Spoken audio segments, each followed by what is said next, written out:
As Prime Minister Justin Trudeau digs in his heels and pledges to stay on as Liberal leader despite dwindling public support, some LGBTQ plus activists say he's putting queer and gender diverse people at risk.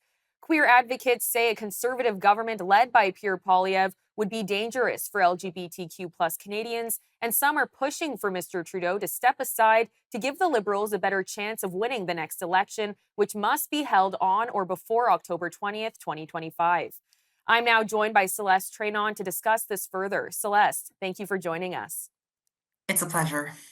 Now, you've called for Justin Trudeau to step aside. Can you walk us through why exactly you feel he needs to step down for the Liberals to have a chance for the next election? Absolutely. But first and foremost, we have to contextualize what situation we're in right now. We're seeing Pierre Poilievre with sky-high poll numbers, who is likely going to steal the elections in every single Canadian province, save for Quebec.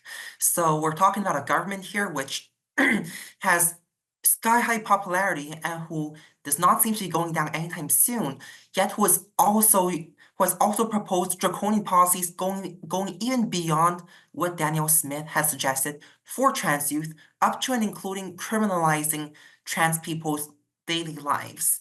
And Justin Trudeau, he's not doing anything about it. He's pretending that everything's going okay and still saying that he's a leader for choice LGBTQ plus rights, but it's clear he's not doing enough. And I'm afraid that if he keeps on only doing half measures, what's going to happen in 2 years is going to be devastating for the community here.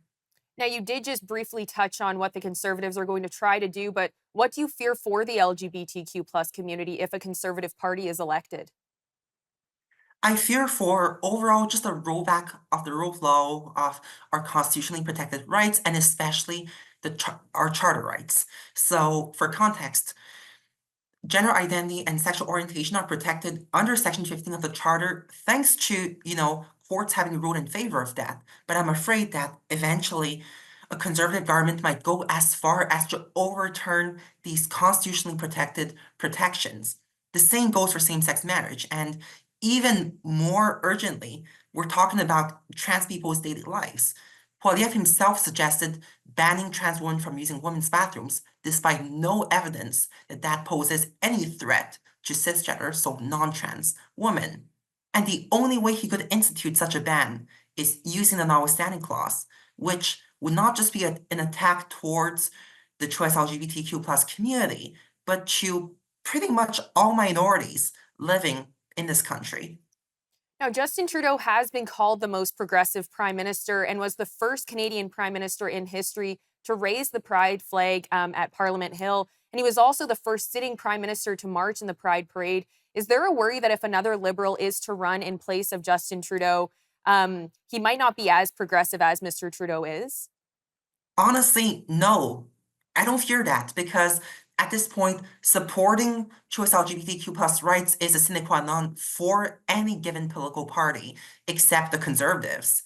We're seeing how it's become a core part of these political platforms and how even parties which traditionally have not been very progressive on many issues, including in Quebec here, the Coalition Avenir Québec government, have tried to at least portray themselves as minimally progressive. So we're seeing how it's not going to stand if someone worse than Trudeau comes on board. So obviously, it has to be better.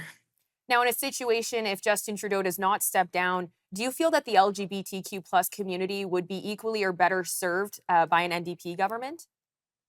Honestly, honestly, the LGBTQ plus community will be better served by the NDPs. And we're seeing it by how they have actually been at the forefront of protecting choice LGBTQ plus people and youth in particular across the country.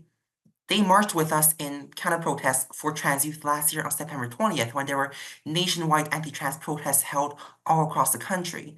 They're the ones proposing progressive bills in provincial parliaments in order to further choice LGBTQ plus rights, and in particular the rights of trans, gender diverse, two-spirit, and non-binary folks.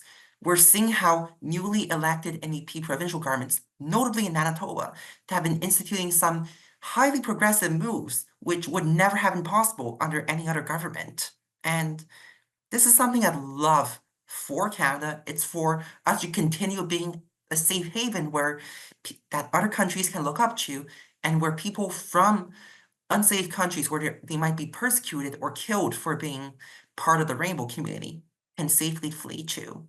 And that unfortunately is not going to happen under the current government or under any conservative government. Thank you so much for joining us today. No problem. It is such a pleasure.